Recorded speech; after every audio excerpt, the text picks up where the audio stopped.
Welcome to the MMA Roadshow, episode number 442.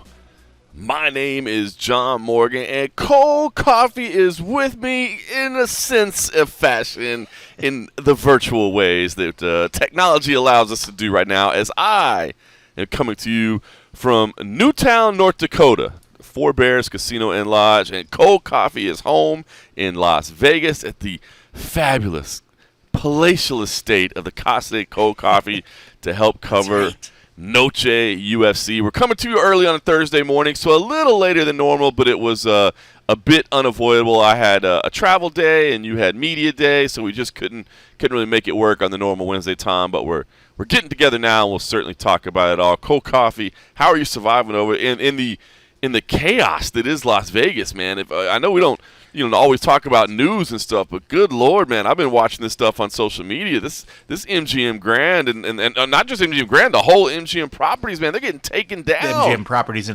yeah, it's crazy because I initially when I heard reports of like the cyber attack or all the cybersecurity issue as they've been saying, I thought it was just the MGM. And then they started to leak, the information came out that it's the MGM properties. MGM is trying to do a very, very good job of not releasing info about it. It's a very, very bad look for them. But, I mean, this has been going on for days, probably almost like a week, So people are having hard times getting into their rooms, hard times, doing anything with, for the most part, computers. Like when I saw some clips today of like their gaming floor, all the machines, or most of the machines are just blue screen. They're not working. I'm like, they got to be just freaking out and then all those properties, the amount of money that this is going to cost. And I don't know if it's a matter of somebody's like sort of holding them ransom right now, and that could be some of the stuff that they don't want to let out. There's like a cyber ransom. Somebody's got their back end system.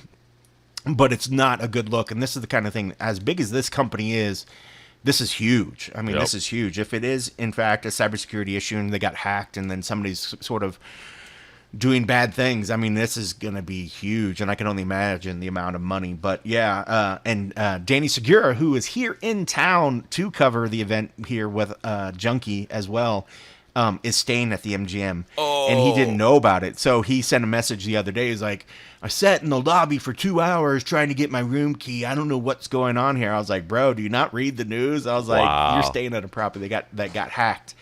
Part of me want to be like, oh, you couldn't find a cheaper hotel than MGM? Good for you, bro, I suppose. Like, use that junkie dollars, dude. Use the junkie dollars. That couldn't have been the best deal in town. Trying to that could not have been the best deal. I mean, like, you're going to a major, place. It's not even where you could even went to maybe the New York, or somewhere, or the Tropicana, or somewhere closer. You know? Ask the traveling media when they come to town. Poll them who stays at the MGM, and the answer for the most part is going to be none. Nobody. They stay at cheaper places. Nobody. They stay at cheaper places. But yeah, it's crazy down there, man. I hope it works out. But even outside of that, with the F1 stuff still going on there, I have no desire to go down there. And that being said, I don't know if you heard the news, because I was thinking it was just something weird in the print, but the ceremonial weigh-ins and this QA that's going to happen, assumed it was at T-Mobile. It is at Toshiba Plaza outside T-Mobile. I did not know that. So we're going to be fucking outside for the fucking ceremonial weigh-ins and for this Q&A. It is going to be so bad. When I heard that yesterday, I was like, this is going to be bad. There's going to be people passing out. It's still hot. It's still warm during the days here. And I mean, like, let alone if the weather, finally decides to rain or whatever. It's going to be bad. But yeah, I found out that it's going to be in the Toshiba Plaza. So it's going to be nuts, and it's going to be down there. So it's just going to be another thing that hopefully there's no issues with, this MGM stuff spreading over to that. But lo and behold, yeah, I'm glad to be here. It's funny when you said earlier when you said I was joining you in a sense or fashion. I thought you were going to say fashion sense because I was still wearing my wife beater this morning because I got out of the shower. I haven't got fully dressed, but I was like, it's just J-Mo. It's fine. It's fine. Then when you started saying sense or fashion, I was like, oh, this motherfucker's going to call me out. I was like, I'll just do it myself. And see, that is what folks are missing from the video version that we might need to go to at some point so they can see. Yeah, you want to see these traps, dog? Y'all want to see these traps? How about these shoulders? You don't want to see this. We're definitely switching the video now. We got to call up the folks at OnlyFans and get us hooked up over there, man. They're like, as much as we like new content, I think we're going to pass on this one. Too funny. They're going to call it Some Fans because there's always somebody out there for someone. They're just going to say, yeah, sir, we're gonna put you to the octogenarian fan site or whatever. Man, all right. Well, listen, we'll talk about all that is UFC Noche in a second. I did want to talk briefly about I will not be there for those outdoor ceremonial weigh-ins. I am here for CFFC 125, which will be on Friday night on UFC Fight Pass. Happy to announce my man CM Punk is en route here to North Dakota as well.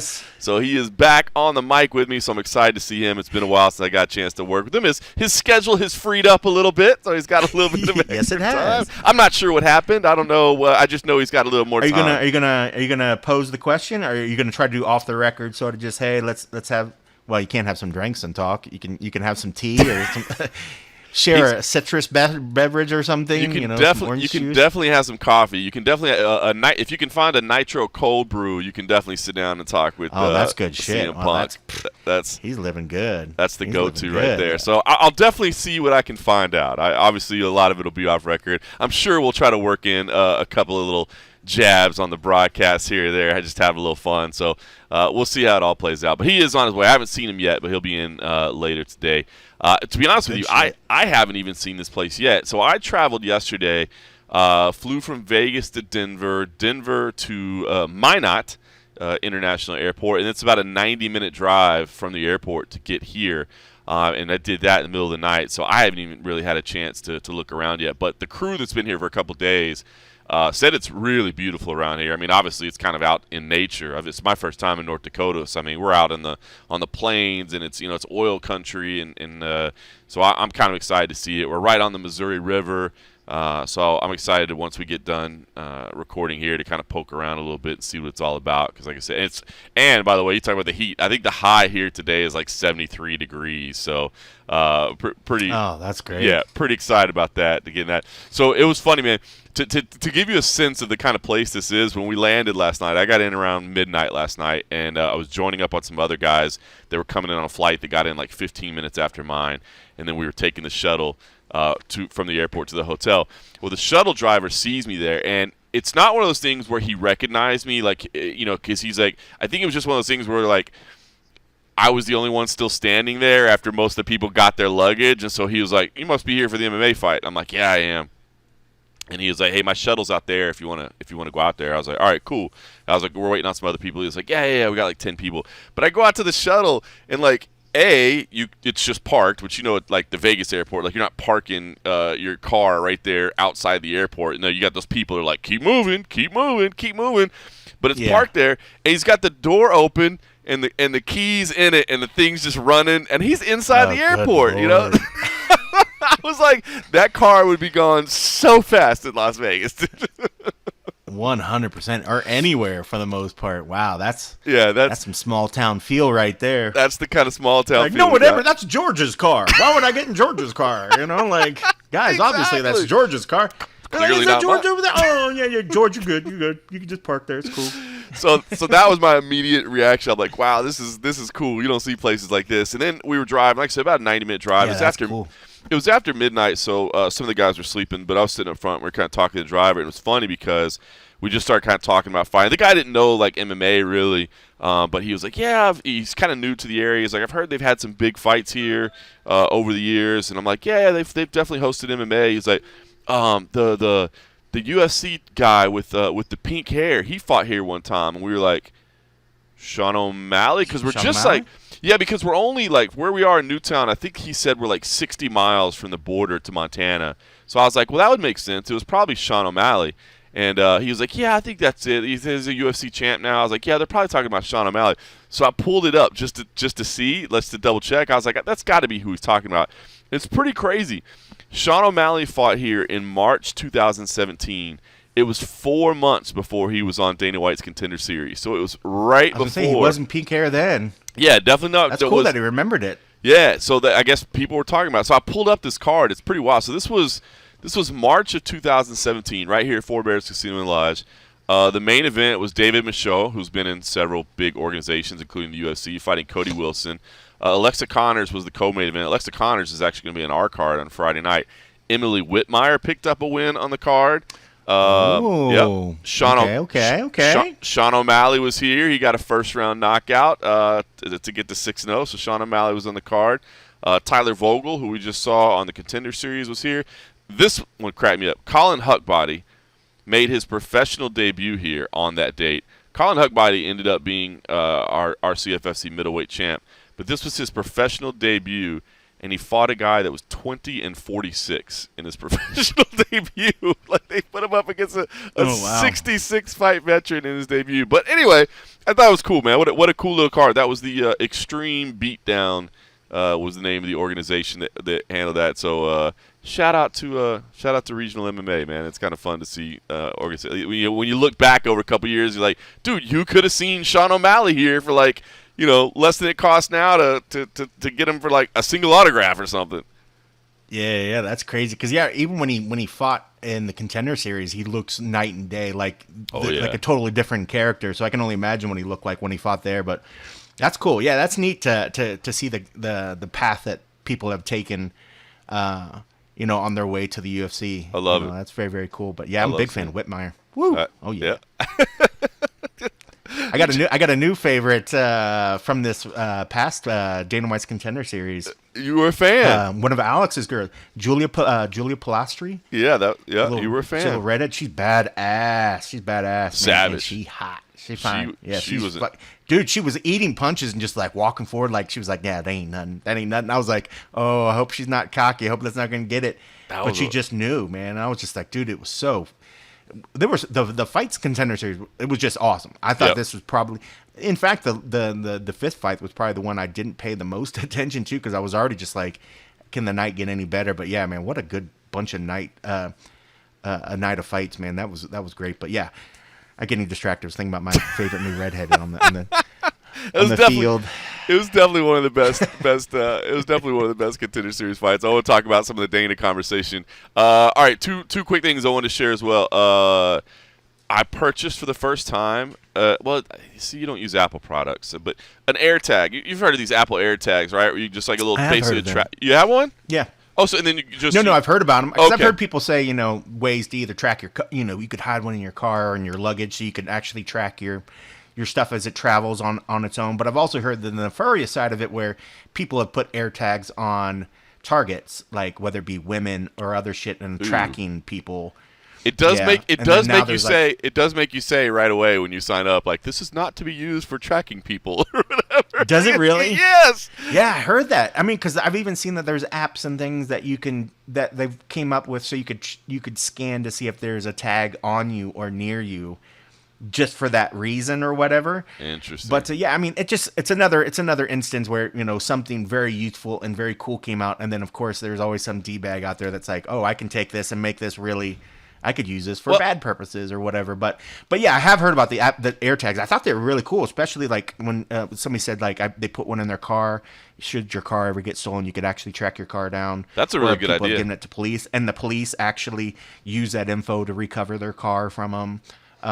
But yeah, I heard about the luggage a lot where people put it in their luggage. Well, but what did you do with an AirTag? Well, that's what I did. I like the car idea actually, but that's what I did actually with my luggage. So normally, you know me, man. I don't check luggage, right? I know you have to because you never check. Yeah, you carry so much gear, you have to, but I never do. And I will say, and it's a travel recommendation for anybody out there, if you can get your packing down to enough that you can do carry-on only, it will help you in a lot of times if, like, you need to change planes or you need to take a standby or you're delayed or whatever. It saves you time. So if you can carry on only, I recommend you carry on only. But here's the thing is, in flying out here to North Dakota, I couldn't fly American Airlines because the closest they fly is Bismarck, which is like American Airlines is like North what? Yeah. North what? They fly to Bismarck, which I think is like a 2-hour and 40-minute drive, and I was like, yeah, that's a bit much. Like an hour and a half is good. Long. So I had to fly United Airlines, and so because I had to fly United, I'm a nobody on United, so I'm like the last person on, and so even though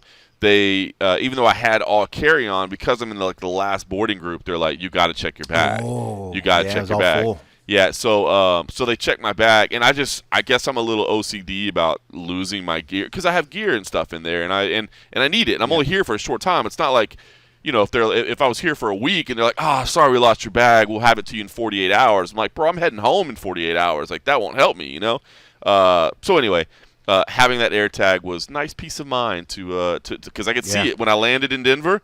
I could see that it was here in Denver. When I landed in North Dakota, I could see that it was in North Dakota. And it's instantly, not like sitting there waiting at the baggage carousel, wondering like, is my bag gonna come off? Is my bag gonna come off? I like that. So I like that. I highly recommend. How much was it?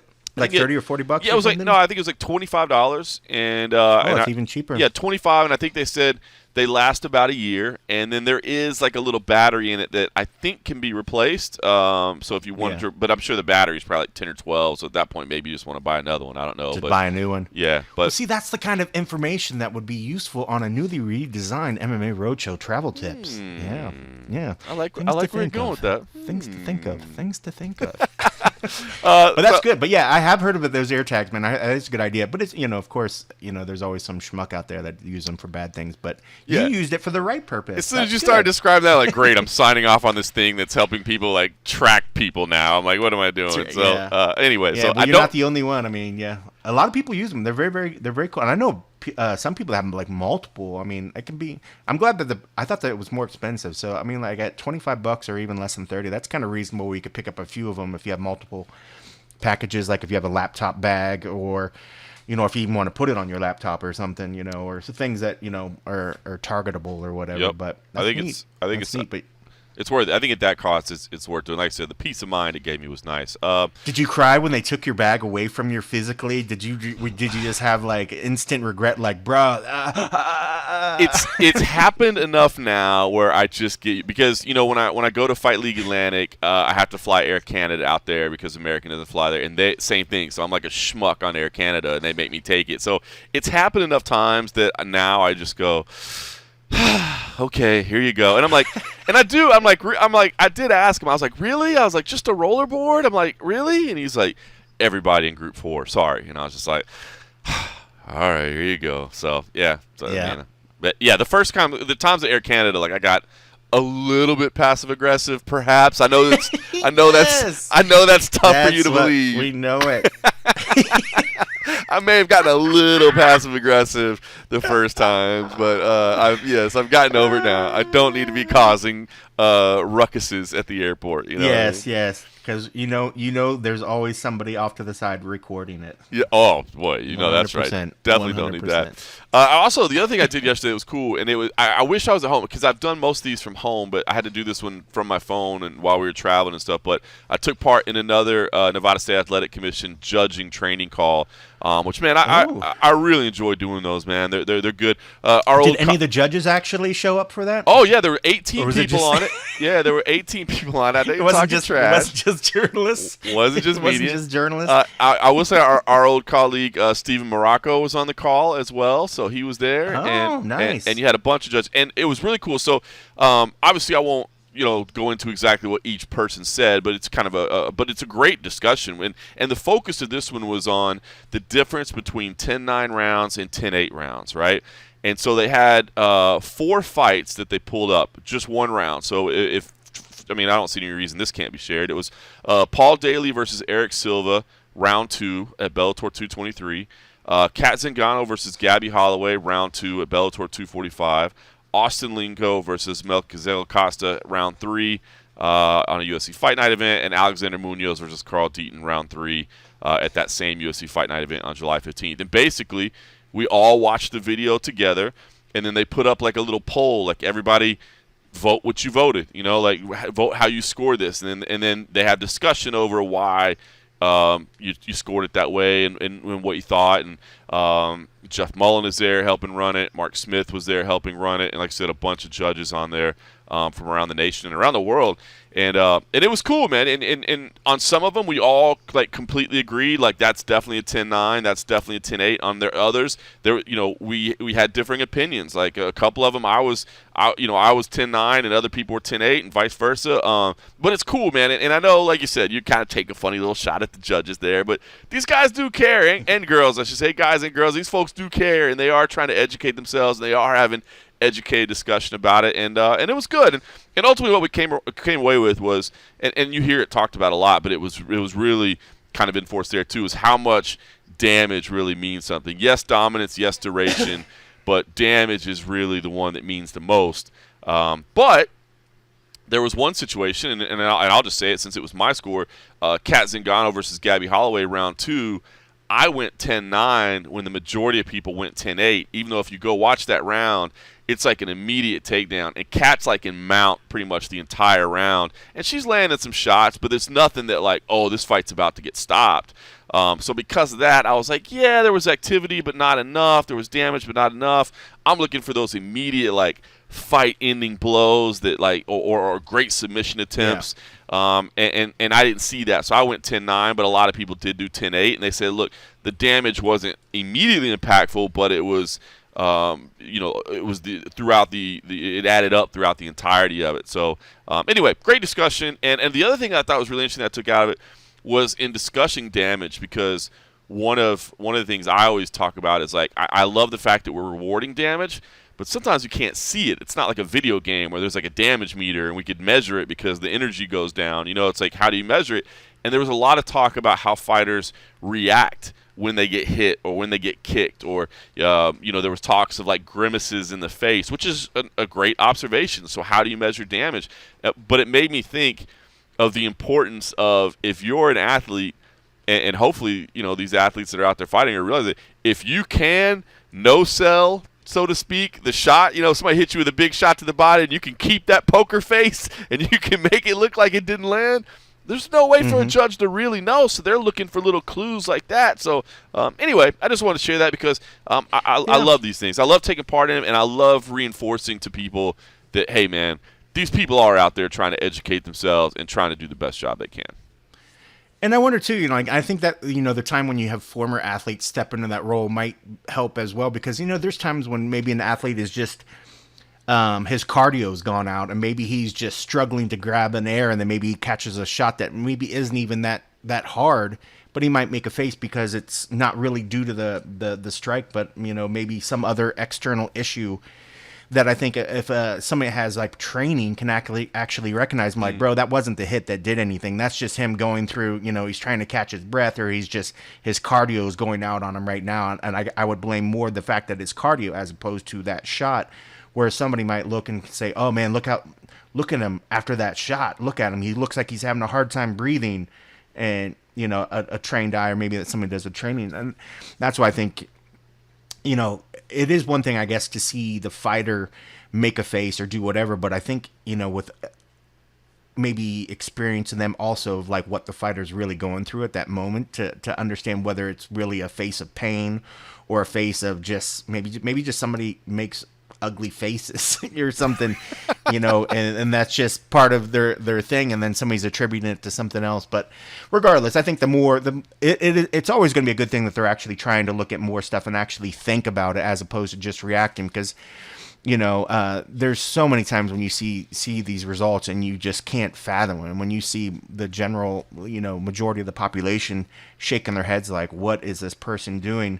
It's good to know that at least that they are, doing some stuff. I don't know if it's mandatory for some of them. I don't know if Adelaide Bird's been to any of these training sessions recently. A lot of times I think the commission just looks at their past experience and it doesn't ask them to attend these trainings because it's looking at, well, they just called 3 fights. That's the training. And that's not good enough. I mean, no. I think it should be a mandatory. Everybody should have to go through these things, Constant continued education is the key, man. Constant. It absolutely should 100%. So anyway, all right, listen, obviously we're going to talk about Noche UFC that's happening this weekend, but I did want to get just your quick thoughts on UFC 293. Of course, I gave my in-depth thoughts on the and-a-half episode over at patreon.com/the MMA Roadshow, but the world is still talking about it with Sean Strickland, and that's great to see. Yeah. But what's also great to see is the amount of love that Eric Nixick is getting, and I know that it firsthand of what a great guy that guy is and how much he's meant to the entire gym at Extreme Couture. And, I mean, I don't know. I can't sing his praises enough. It's just what a good human being he is, in addition to be a phenomenal coach. Yeah. So it's great seeing the love that Eric is getting.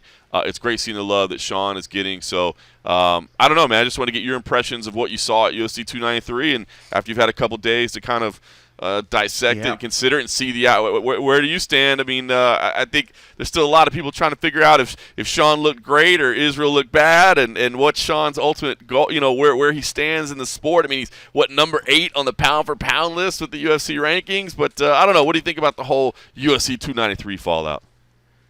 Yeah, I mean, well, one, just to quickly cap the Nixick talk. Yeah, I mean, Nixick's a great coach, man. He puts 100% of his heart and soul in the training and with those guys. And I couldn't be happier for him. I mean, I know you were still with Junkie on the years where we picked him as like coach of the year and different other little stuff.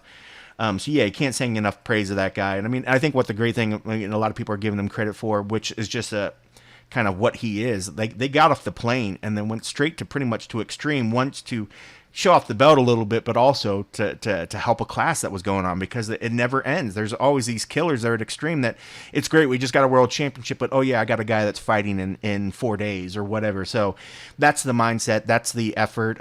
He's all about that team. And yeah, he's such a cornerstone anchor of Extreme Couture that it's amazing. And I'm glad he's getting the accolades, but I mean, this is nothing new for us. We've respected and thought the guy's the shit for many years, and he's always been very giving of himself. So yeah, I love the dude.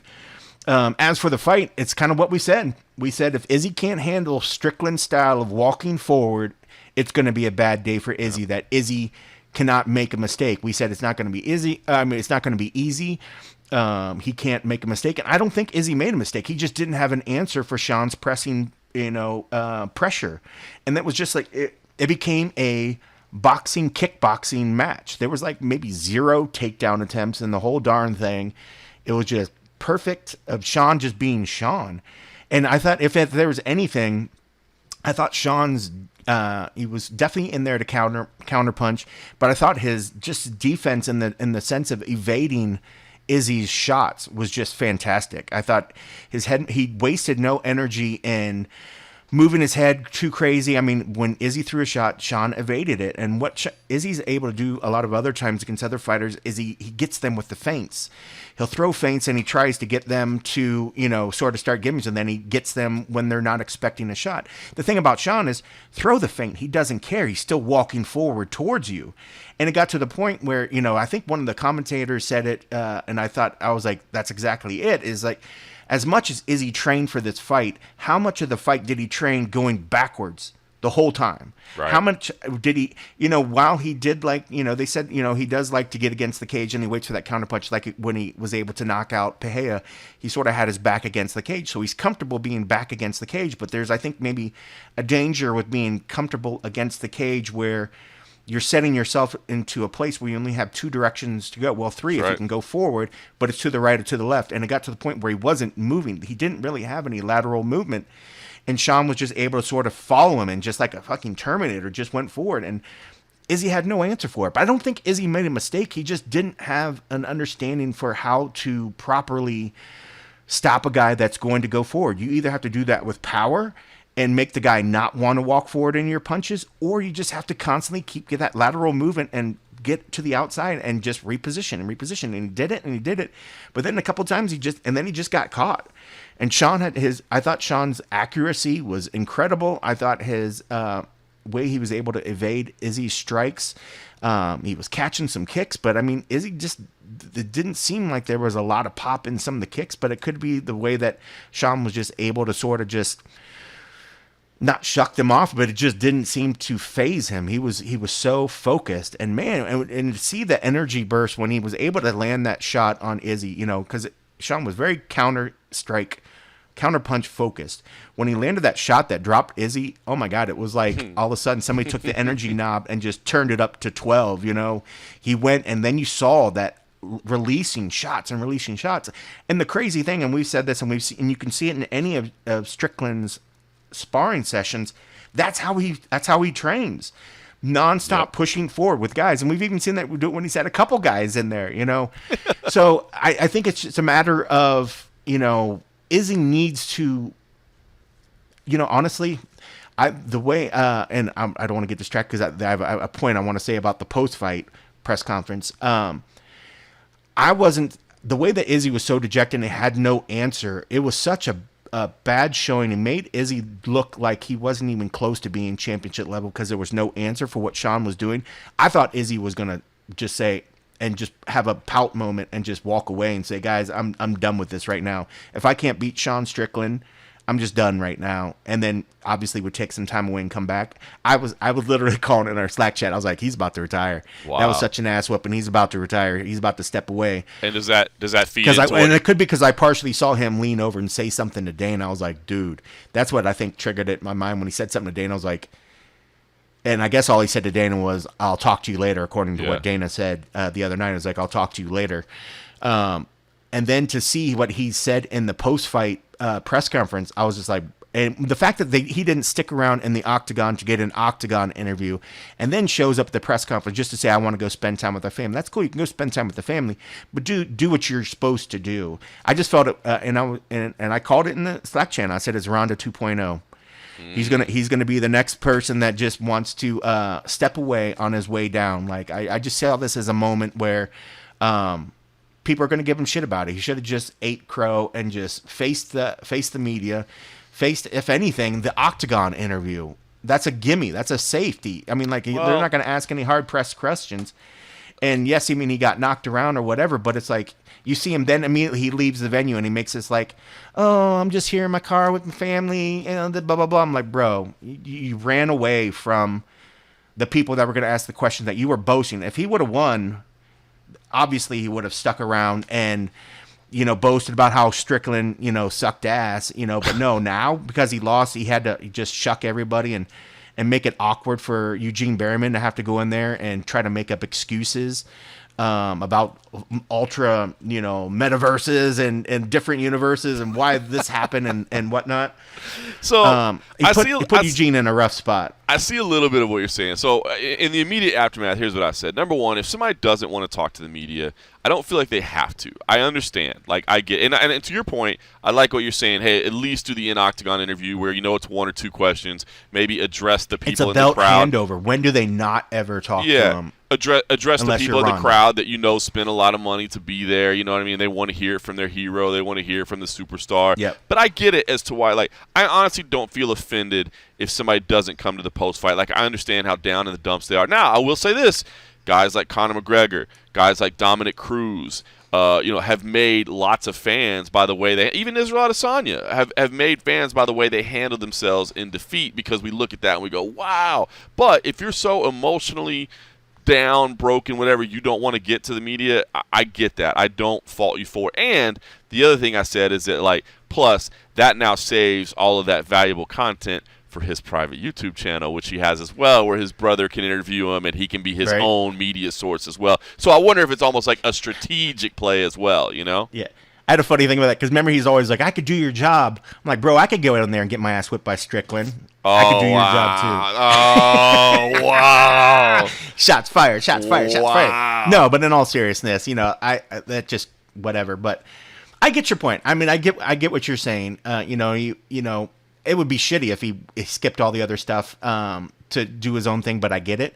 I mean, but what's the difference? Did this one hurt more than when he lost to Pereira? Because he came after the Pereira fight. I know, that's what I'm saying. Like, we've seen him do it before. Like I said, we've seen it do him before. Like, why not now? Is it because you talk so much shit, or you thought you were gonna walk over this guy, and this one hurts a little bit more? Because I think it got to a point in the fight you could almost feel that he had no answer, and that was sinking into his head. And I think that's what upset him more about this fight, as opposed to getting just a knockout that you don't recognize. Like when they always come to after a knockout and they're like, what happened? Because they don't remember the shot that got him. He remembers everything about this fight. And I think that there became a point in the fight he just felt helpless because there was no answer. He just felt lost. And I think that's what got to him, where he was like, I gotta center myself. I gotta get back to the family. I gotta get back to square one right now, because at that point I think he felt lost, because the Izzy that's able to just grab all these crazy, wonderful moves from out of thin air was able to grab nothing. And I think he probably felt like he lost his connection to the whatever, the one source or the whatever that gives him all this fantastic shit. I think he probably felt like he lost that, and then he just wanted to get back to square one, not answer a question. And I get that. I'm just giving him shit because it's like, bro, you've done it before, and people came to see you. I'm glad that Strickland stepped up. I mean, he still was weird in his post fight, but he was pretty fucking more humble than he could have been. Right. And he could have been a lot ruder and a lot cruder and a lot whatever.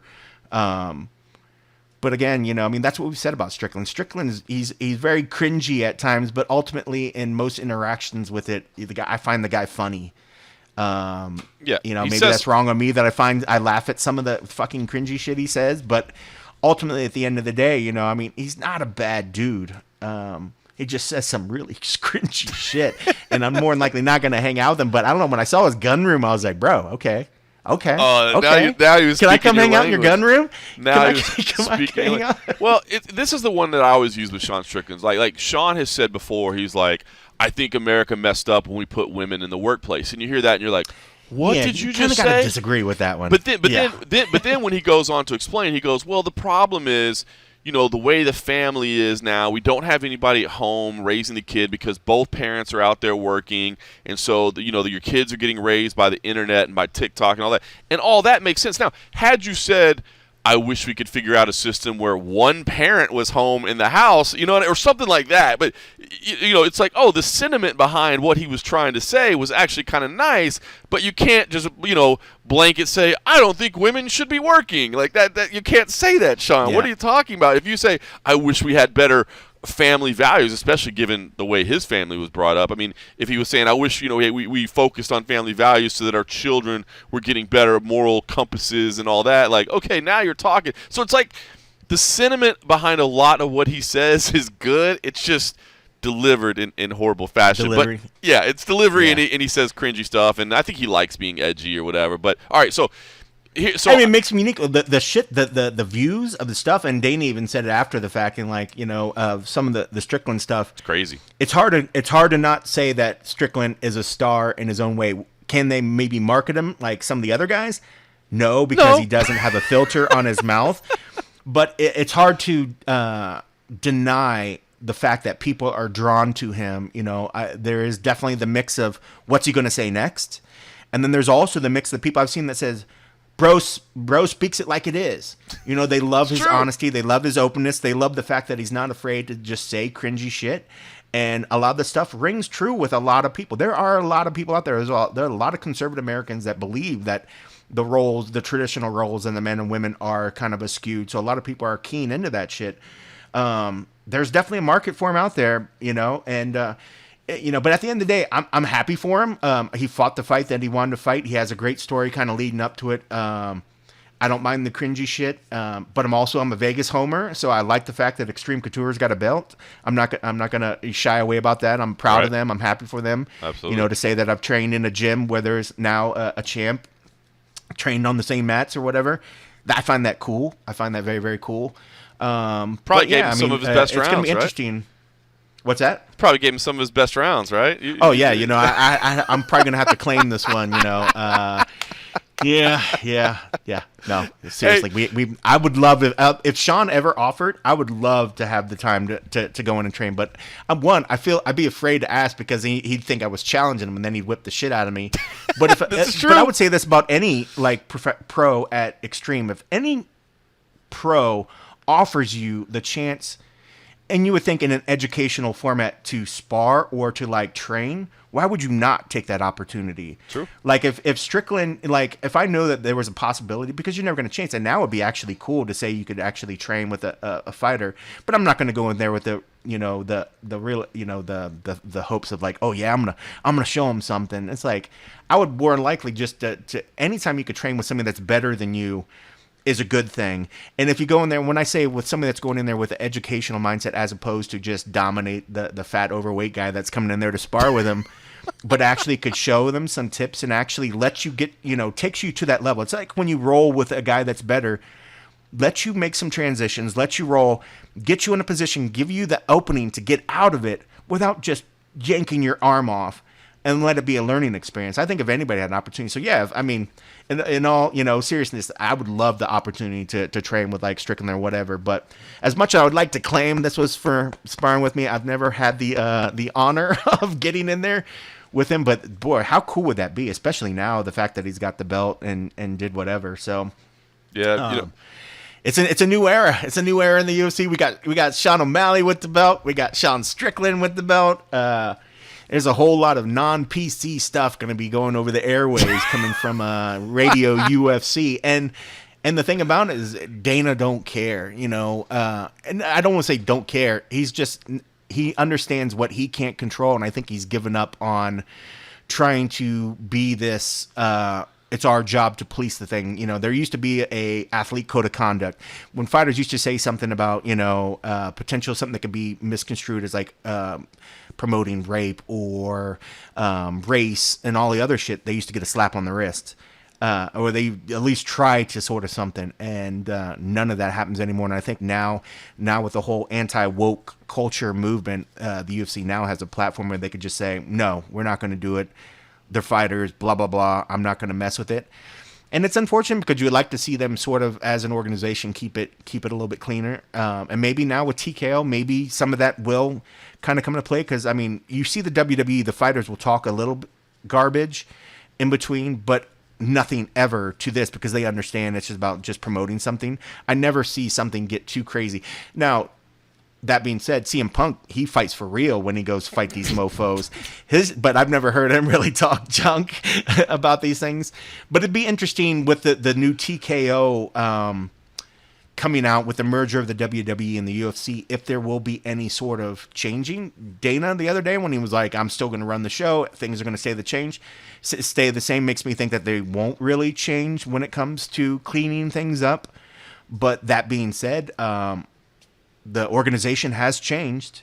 Maybe there will be some point where WWE and some of the other, now that they're closer tied, will try to maybe maintain a better uniform face. Like, why would somebody say, okay, well, the WWE keeps it clean. Why are the UFC guys able to, talk about race and this and this and this and this and have it be okay? At some point, I think maybe they're going to need to start cleaning it up.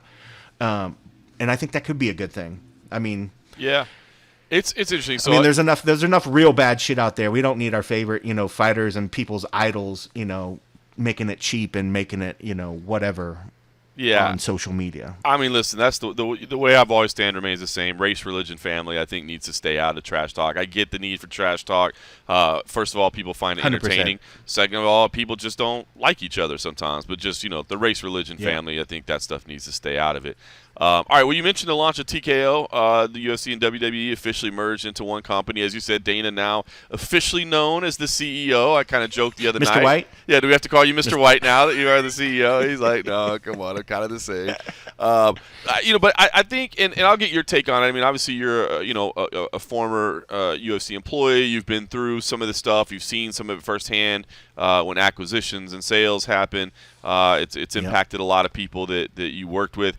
I don't necessarily see that this is going to change a whole lot because I feel like the companies, really have their own kind of agendas and their own goals, and they're both doing really well. I think some people will ultimately be laid off. I think that's just inevitable. Like, at some point you go, where can we save some costs? But I don't feel like this is going to be one of those, Black Monday type situations where we just see this gutting of entire departments. I could be wrong, but I'm not believing that's going to happen, and I'll get your take on it as well. But here's what I do see happening, and I think because I think immediately people think, oh, UFC, WWE crossover, and I don't think we're going to necessarily see that. But what you will see is you think about the change in negotiating power that both these companies have. They already had incredible negotiating power, but now you bring them together, and you're talking about broadcasters that need content, and what is the number one content on the planet right now? Live sports, and WWE sports entertainment still qualifies live sports.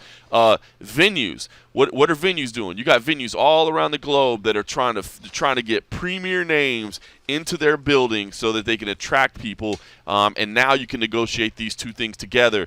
It's like, hey, You want UFC to come to your venue, do you? Okay, cool, but we need 2 dates for UFC and we need 2 dates for WWE as well. Sorry, that's how it works. Whereas before, these two guys were bidding against each other for arena dates. They're trying to schedule against each other. Now they can work together and be like, hey, you know what's funny? Here's actually the cost that we want from you, venue, and we need this many dates and we need this guarantee. So that increases it.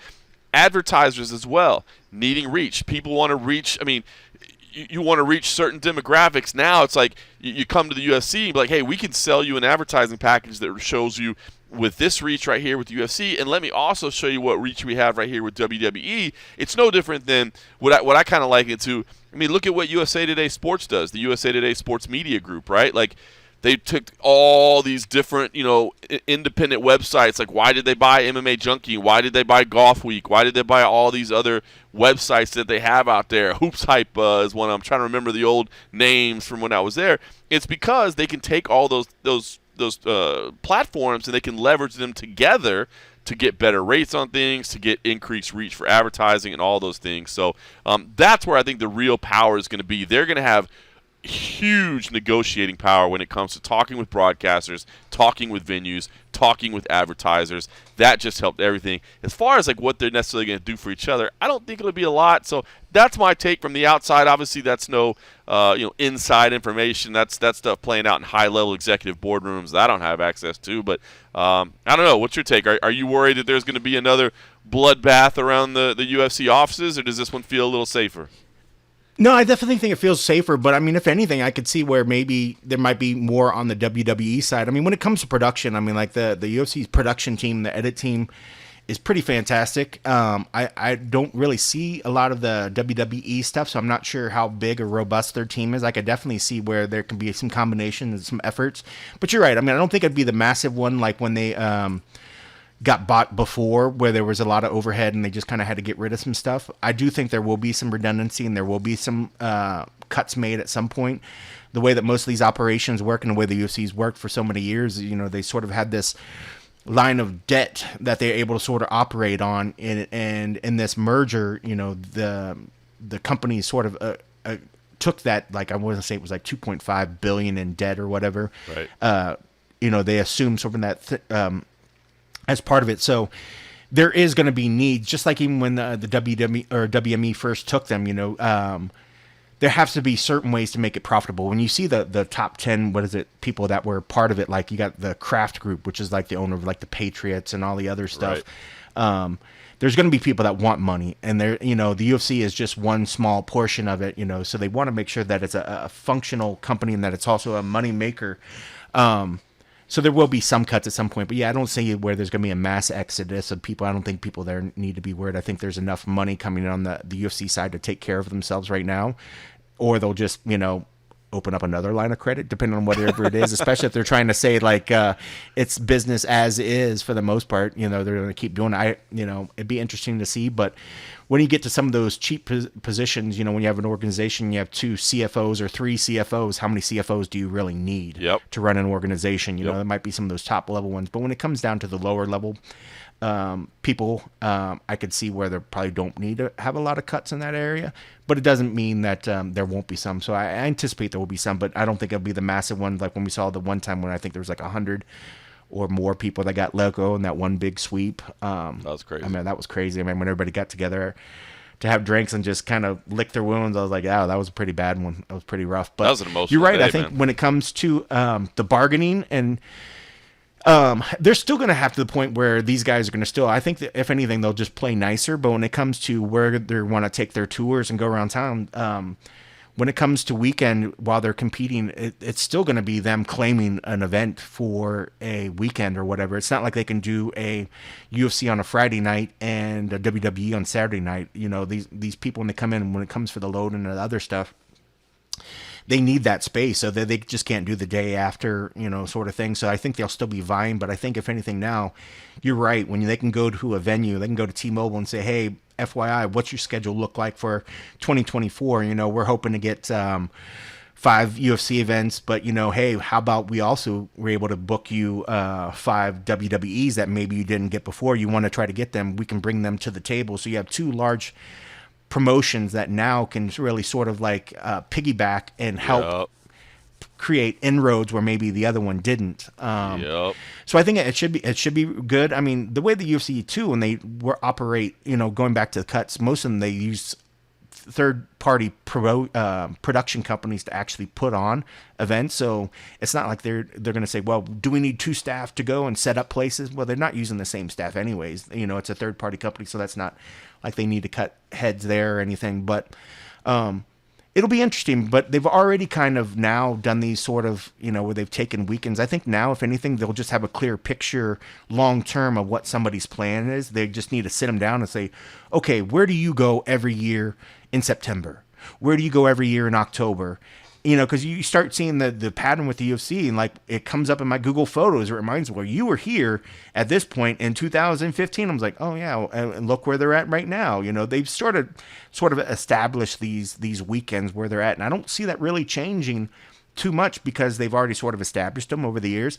I think if anything now, there's just when months open up and they're not quite sure, now they can talk to the person on the other side of the table. Well, we're really thinking about maybe taking one last show in Vegas for December or whatever, and the WWE like, oh man, well, we're kind of looking that area too, and then they could say, okay, well maybe we'll pivot and go to MSG. You could take Vegas. Yep. I think there'll be some more collaboration. I think that'd be kind of cool, and they can maybe work it out. But there was this quote. And I was tasked to sort of ask it for our editor, where Lawrence Epstein said, our goal is to make every WWE fan a UFC fan and make every UFC fan a WWE fan. Dana didn't really agree with that and kind of was like, and he made a good point. While there are parts of each promotion that people will like, or they'll like little bits. I mean, I like WWE. I like certain bits, but, like I'll take watching a UFC fight over the WWE just because I can't keep up with storylines. Right. I can keep up with a fight week and this is what this guy fought last time, and then it's all about what happens in that cage, where part of the unique part of the WWE and the fascinating part, and it takes me back to being a kid, is following these stories. These things, all these other little stuff that the WWE creates, these narratives. And it's hard to keep up with that sort of stuff. That I think it's too much sometimes for an MMA fan because there's constant fights. If there were 13 events in a year, okay, I got more bandwidth. I can follow these storylines. Then maybe I would get more involved in the WWE. But if there's 40 to 50 fights, and that's just saying the UFC, not counting PFL, Bellator, One Championship, you name it, blah, blah, blah, blah, blah, not even counting all these organizations that you call for. CFFC, Fight League Atlantic, tough enough. There's just too much. There's not enough bandwidth to follow this other stuff. So you just catch the major ones, like at least for me, like the Royal Rumble or like WrestleMania. I'll tune in to catch the little bits, but I always still feel like I'm missing part of the story. Like, how did we get to here? Right. How do these people that? And I think that's the tough part, that you'll never fully have that carryover. I think what's going to happen maybe more, it's going to be more one directional, where you're going to have WWE fans that have been fully sold and love WWE might get more interested in MMA. Maybe there'll be some MMA, but I think the larger proportion of fans maybe getting more into the other side, I think it's going to come from the wrestling side into the MMA side.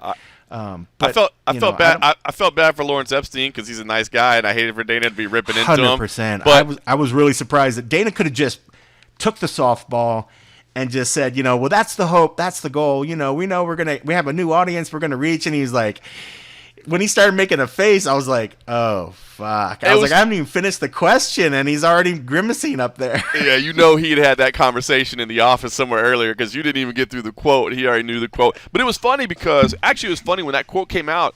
Our friend Cody Merrow actually texted me and he was like, "Did you read this?" He was like, "What do you think about this?" And Cody and I were talking. I'm like, I actually had the same opinion that Dana did. I was like, I don't see how that ever happens. I was like, I get it. I get the ideal. That would be nice if we could double our fan base or whatever, but it's just not going to happen. I've seen it. I've been involved in this for too long. There's certain people that love wrestling that don't like MMA, and there's certain people that love MMA that don't like wrestling, and then there's some that like 100%. both. But I don't think I can't imagine there's any pro wrestling fan out there that was like, "What did you say? Mixed martial arts? The UFC? No, I'm not familiar with it. Maybe, and vice versa. Like, is there anybody that's a UFC fan that's like, WWE, you say? Never heard of Professional it. wrestling? maybe I should give that a shot. You know what I mean? Like, it just is that like Olympic wrestlers that get paid? Like, how does that work? No, I mean, it's just people have found what they like and what they don't like. So I actually agree, but I felt bad for Dana for ripping on him. But I actually agree with the Epstein's such a nice guy. He is a UFC cheerleader. He is all about it, and he's such a nice guy. But I mean, he's also been a big cheerleader for their brain studies. Remember, we've done multiple huge at the Lou Rovo.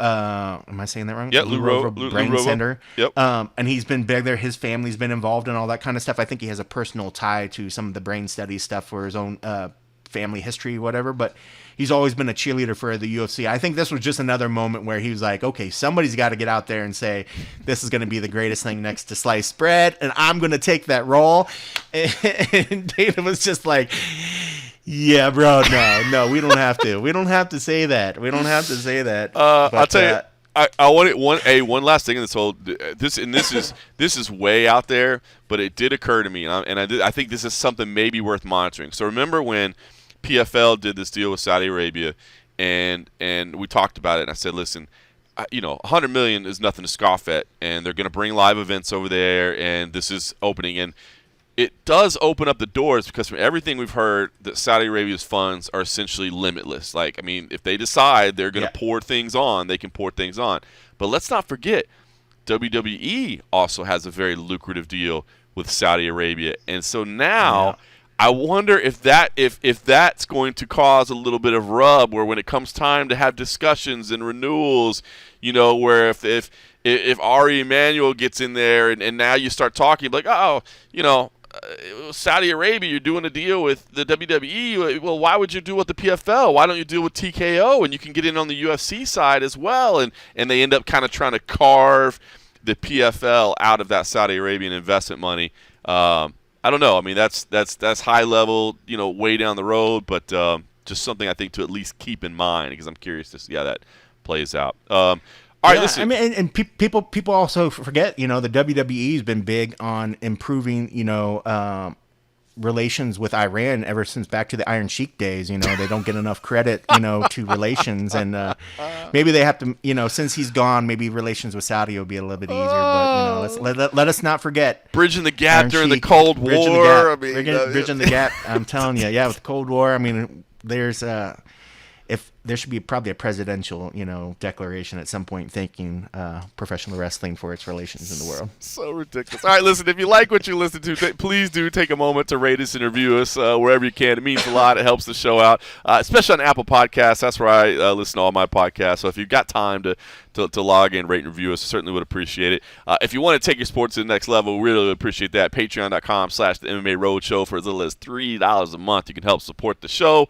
And you get exclusive access to our and a half episodes wrapping up every single UFC event, which is pretty much every single weekend of the year.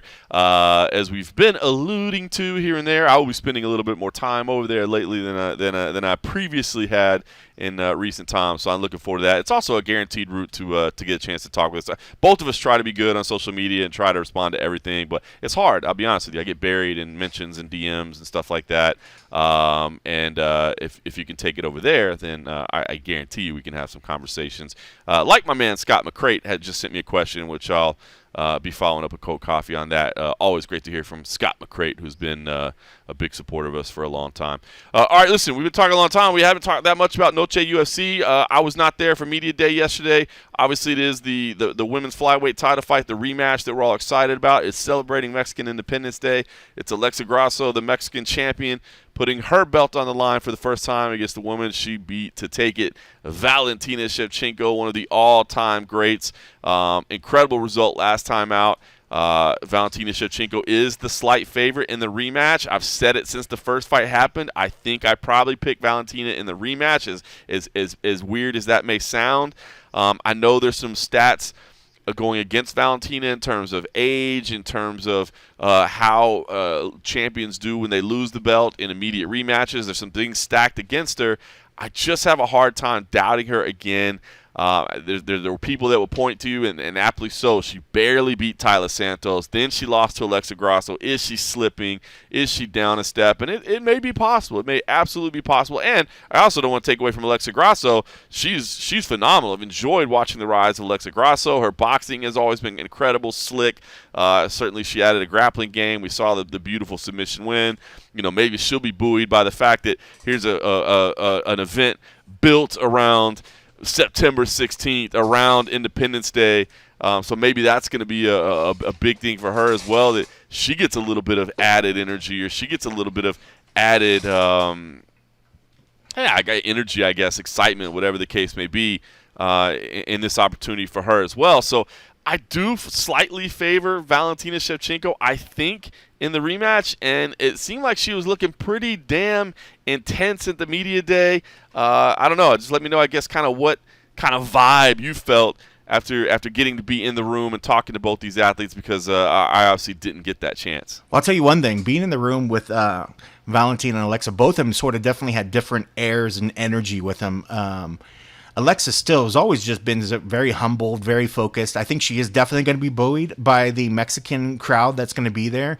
It just feels like she's soaking in the moment. I love that she's appreciating, even with the belt that they brought out there, the special cool belt that was made for her. Only the second time they'd done it. The belt was beautiful.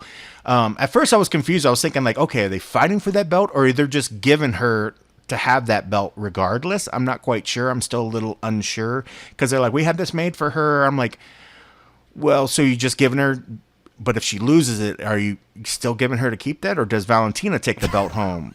I mean, do you have a different? I mean, my understanding. What's your understanding on that? My understanding is that is not the actual belt that's up for grabs. The actual belt that's up for grabs is just the normal one. But I guess if she wins, they'd probably give her the art one. But it's just like a piece of art. It's not actually the belt. So if Valentina wins, she'll just get a normal belt. That's my why are they just favoring the Mexicans, man? What's up with that? Maybe Valentina wants that cool belt. That's the odd part. And I thought the same thing when they first came out with these artist belts. And the UFC didn't do it, from what I understand. It was an artist that wanted to create it, and I guess then they worked with the UFC, and the UFC capitalized on it. And I liked it, because I do love anytime the UFC does something a little outside of the box and something a little creative. And as you said, those belts are beautiful, man. They're really, really cool that were given to the Mexican champions. But it is weird to be like, and if you win, you get to walk out with this beautiful piece of art. And if you win, Valentina, here you go. You get the same old thing. It's kind of like when Maymack, they made a belt for that fight, and the winner took that belt. Right. So just like, I'm not sure, but regardless, I digress. But yeah, I just thought that was. I was like, that's kind of fucked up. Like, that belt should be for who wins. If you're gonna make the Noche UFC, event. But they're just like, okay, hey, by the way, we have this artist that just likes Mexicans and wants to give them belts. So screw all the rest of you people. We're only going to do it twice, and both of them are just Mexicans. Like, listen, Valentina, if you want to go to Kyrgyzstan and find somebody that wants to make you a belt, like, we'll do it. I'm just saying, like, it's not our fault. Blood diamonds and all kinds of shit. The focus of Valentina, honestly, I and I guess this parlays in my pick. I picked Valentina to take this one back. She's just so focused, and it's hard for me to forget everything that led Valentina to the point of where we're considering her one of the pound-for-pound greatest and one of the greatest in what she does. I just feel like, not that it was just a moment that she just slipped up. To me, when I was explaining to somebody the other day, it was like when Amanda lost to Juliana Pena. It was like a moment where she just didn't look herself in that fight, and then the better fight on that night won.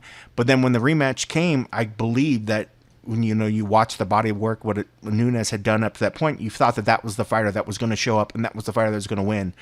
Mm-hmm. And that's what happened, and it was a dominant performance. I feel like this is going to be another version of that. I feel like Valentina is focused. She's sharp. She knows what she did wrong in the last one, and the last one was just perfect. I love that Alexa was able to get the belt. I don't think the extra pressure is going to get to Alexa and make her, do something silly. I think she's too smart for that. But I do feel that the dominant Valentina that we've seen in the past has been the one that we've seen this week already. When she was in the media room, she was very focused. She was all about right now. She's never been one to really look too far ahead. She just wants to focus on this one fight.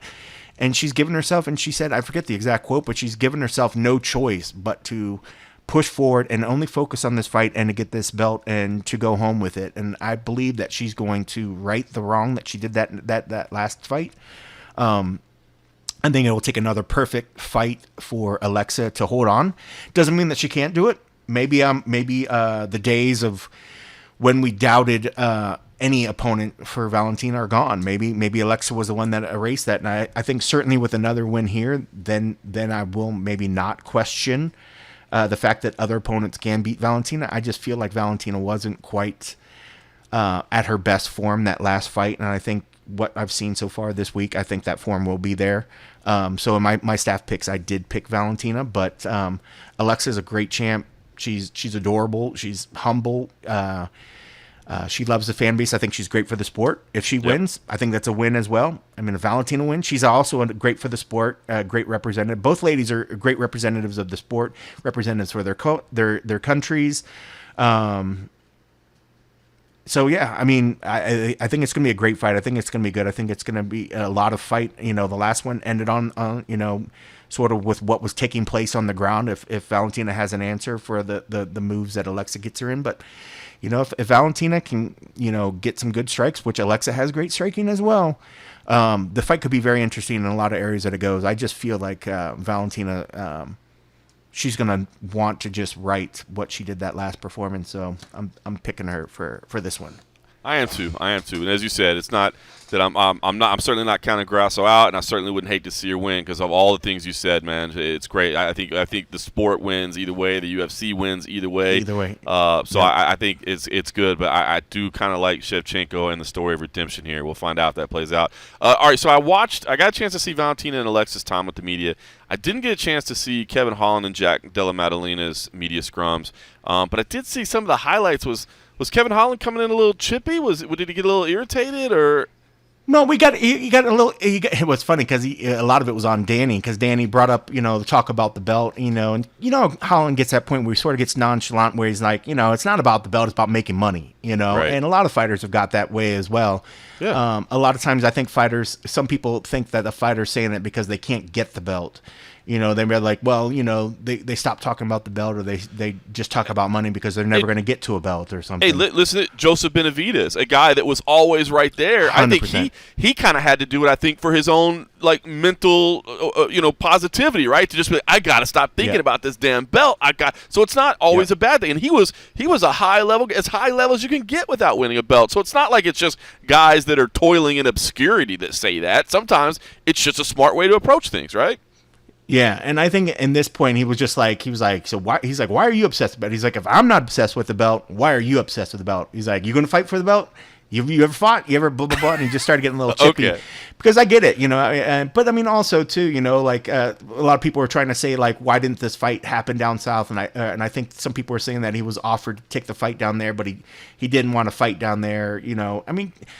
We've said this a tons of fights. Like, no fighter is afraid to fight anywhere. There's just some particular times where some fights are better, in other areas. And how Kevin sort of phrased was like, if they wanted me to fight on the card, they would have asked me to fight on the card, and I would have fought on the card. They didn't do that, so I didn't fight down there. I'm not skipping fights. I'm not whatever. I'm not trying to do whatever. So like, don't get it twisted or whatever. But no, it was his typical sort of funny, snap it, sort of thing side, but. That was, I think, the part where he got a little edgier, where maybe it wasn't as fun. But I mean, we've seen that from Kevin before when it comes to these media pressers and media days. If he finds people that are going to ask him fun questions and let him have a good time, then he has a good time, and then he starts, having some stuff. But if it's a fighter, where if they. You're picking a question. He's just like, I'm not in the mood for it. I'm not going to have this. Then he gets a little pissy. But that didn't seem to sort of happen. But he definitely looked like he was definitely very more serious. I just want to get to the fight. Let's just get it. We're a couple days away. He said he was able to take fights at 85 or he's at 70. He's like, right now they're paying me to take fights at 70, so I'll fight at 70. But if they're going to pay me to take fights at 85, I'll take fights at that. And I think that's part of too where he's like, I'm not focused on the belt. He's like, I'm just focused on give me fights, and I'll get in there and I'll fight whatever. It doesn't really matter. So, But no, I mean, it was still good. I thought he was good, and Jack was was fine on his end as well. Jack's always been just about business when he gets in the media day. Ask him his questions, and then he just wants to get to the fight. He was very straightforward, very businesslike. Neither guy was really took any that I can recall really took shots at the other. I think they realize a lot of people are going to be looking at that fight to really sort of help give the show some real sort of brevity. I mean, like, I appreciate the title fight. I think that fight means something, but outside of it, I mean, like, this fight here with Holland and Madalena is easily the second best fight on that card, and for 100%. Some that might be the fight that most people want to see off this card. 100%. I mean, it's guaranteed to have some sort of fun action going on in it. But both guys look very, very businesslike. Looks like the cuts are fine. At this point, I mean, we were still 2 days out from the weight cut, but both guys look good. I don't know if that's a good thing or not. Maybe we should see them, because they're bigger guys, and I want to say this is a 70 fight, right? Yep, so I mean, they're big guys cutting down to that. So, but for the most part, they look good, and I mean, I think they looked as chippy as you can be.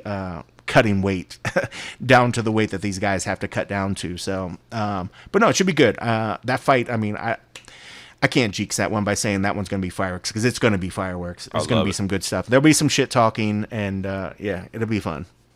I love it. I'm excited for that. The rest of the card, the return of the teenager Raul Rosas Jr. against Terrence Mitchell. That's a big one, of course. We had a chance to talk to Rosas, a week or two ago when we had the media day. Daniel Zellweger as well. We got to speak to him against Christos Giagos. Fernando Padilla is back against Kyle Nelson. I think Fernando Padilla, I heard, walked around and shook every media member's every hand. Single person.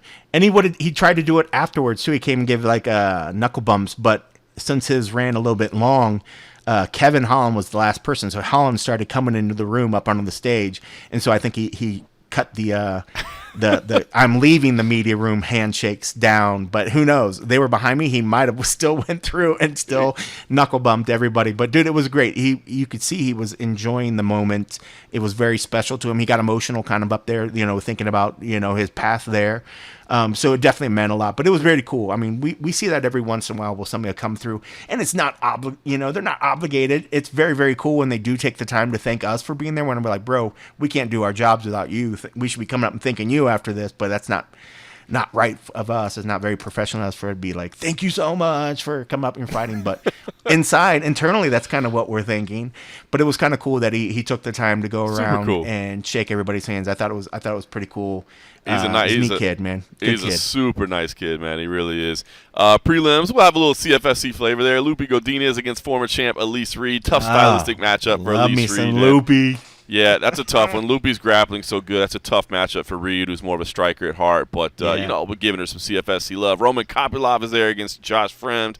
Edgar Chairez against Daniel Lacerda. Another fight that I'm a little surprised as to where it's at on the card. I know there's reasons sometimes for why they space these the way they do, but it's got some CFFC love, but it's also got some meaning. That is Tracy Cortez versus Jasmine Jasudavicius.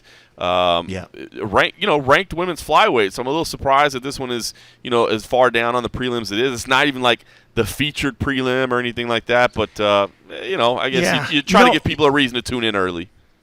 Yeah, and I think that's it too. And I was trying to rack my brain a little bit. I was trying to think if either one of these two tends to have like issues on the scale, like pushing it a little bit.